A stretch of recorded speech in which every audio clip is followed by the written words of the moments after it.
সালামু আলাইকুম। আমি খারাপ এজন্য কি আমার বাড়িঘর ভেঙে ফেলবেন? আমি খারাপ এজন্য কি আমার বাড়িঘরে আপনারা আগুন লাগাই দেবেন?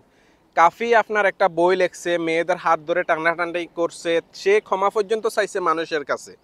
তার লিঙ্ক তো বের হয় নাই। যাদের লিঙ্ক বের হয়েছে তাদের বাড়িঘরে কি আপনারা আগুন লাগাইছিলেন? তাদেরকে নিয়ে কি আপনারা প্রতিবাদ করছিলেন? করেন নাই। বরং তাদের ওই কমেন্ট বক্সে গিয়ে কমেন্ট করে আবার কখন 3 মিনিটের 2 মিনিটের একটা ভিডিও বের হবে আপনারা আবার কখন দেখবেন? আপনাদের মন মানসিকতা কেন এমন? কাফির বাড়িঘর, কাফি অন্যায় করতে পারে, কাফির রাজনৈতিকে জড়িয়ে গেছে, কাফির রাজনৈতিক বক্তব্য দিছে, এই জন্য তার উপরে হামলা হতে পারে, তার উপরে হামলা হতে পারে, কিন্তু তার বাড়িঘর, তার বাবা মা, তার ভাই বোন যে বাড়িতে ঘুমাইতেছে ওই ঘরে তালা মেরে দরজা বন্ধ করে আগুন লাগিয়ে দিয়ে একটা পরিবারকে দুনিয়া থেকে সরিয়ে দেওয়ার যে পরিকল্পনা, এটা কারা করতে পারে, কি জন্য করতে পারে, এটা একবার লাউড অ্যান্ড ক্লিয়ার। এখানে আপনার কোনো ভেজাল নেই, এখানে আপনার সন্দেহ নাই এটা কারা করতে পারে।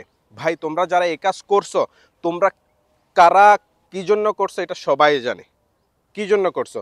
কাফির এই ঘটনা মিডিয়াতে পর্যন্ত ফসার হইতেছে। তোমার বাড়িতে যদি আগুন লাগাই দে, তোমার, তুমি কি ভিডিও বানাই পোস্ট করতে পারবা? তোমার কাছে কি ওই মোবাইলটা আছে? ওইটা পর্যন্ত তো তোমার কাছে নাই। তোমরা যারা এইসব ঘটনাগুলা ঘটাইতেছ, তোমাদের কোনো আসলে পরিচয় নেই।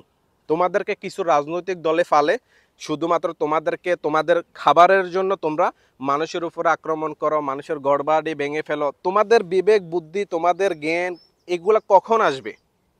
গতকালকে নাকি গত পরশুদিন ডক্টর ইউনূস একটা বক্তব্য দিছে না, সবাই মিলেমিশে থাকতে চাই। তোমরা আসলে মিলেমিশে থাকতে পারবা না।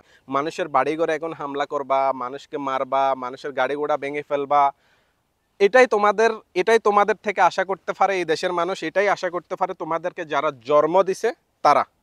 তোমরা যারা কাফির বাড়িঘর আগুন লাগাই দিতে পারছো, তোমরা যারা ওই বাস বাস খাড়াই রয়েছে ওইখানে একজন হেল্পার ঘুমাই রয়েছে, ওইখানে যারা আগুন লাগাই দিয়ে একজন হেল্পারকে মেরে ফেলছো, যারা ওই ময়মনসিংহে গুপ্ত হামলা করতেছো, তোমাদেরকে ভাই ব্যবহার করতেছে। তোমাদেরকে যদি, তোমাদেরকে ধরে এ দুনিয়া থেকে, তোমাদেরকে যদি এ দুনিয়া থেকে নাই করে দেয়, তোমাদের বাড়িঘর যদি ভেঙে ফেলে, তোমাদের নেতারা তো দূরের কথা, ওই কোনো মিডিয়াতে পর্যন্ত ফোকাস করবে না, কারণ তোমাকে চিনে না।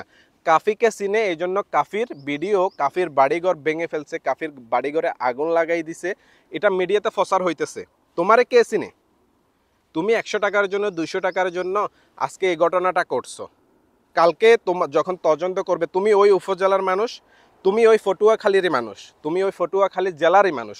যদিও আজকে রাত্রে সরকার সিদ্ধান্ত নেয় পটুয়াখালীর সব শয়তানকে, যে ডেভিল হান নাকি একটা কি বলে অভিযান শুরু করছে না, ওই অভিযানে যদি পটুয়াখালীতে আজকে রাত্রে যদি অভিযান চালায় ডেভিল হান্ট, তাহলে তোমরা থাকতে পারবা?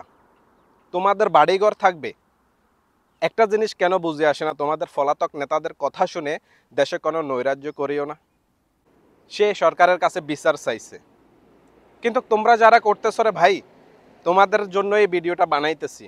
তোমাদের খবর কোনো নিউজ চ্যানেল, কোনো জায়গায়, কোনো কোনো কিছুতে ফোকাস করবে না। তোমরা কি জন্য করতেছ? দিন শেষে কাফিও অন্য থেকে ভালো। শুধুমাত্র যারা ভিডিও বানাইছে কাফিকে নিয়ে, শুধুমাত্র তারা ব্যবসার জন্য, ভিউর জন্য ভিডিও বানাইছে, কাফিকে হাইলাইট করে দিছে। যারা মেয়ে নিয়ে লিঙ্ক ভাইরাল করছে তাদের তাদের বাড়িঘর তো আপনারা ফুরান নাই।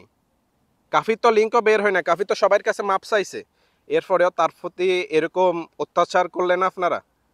খুব ভালো মানুষের পরিচয় দিছেন আপনারা।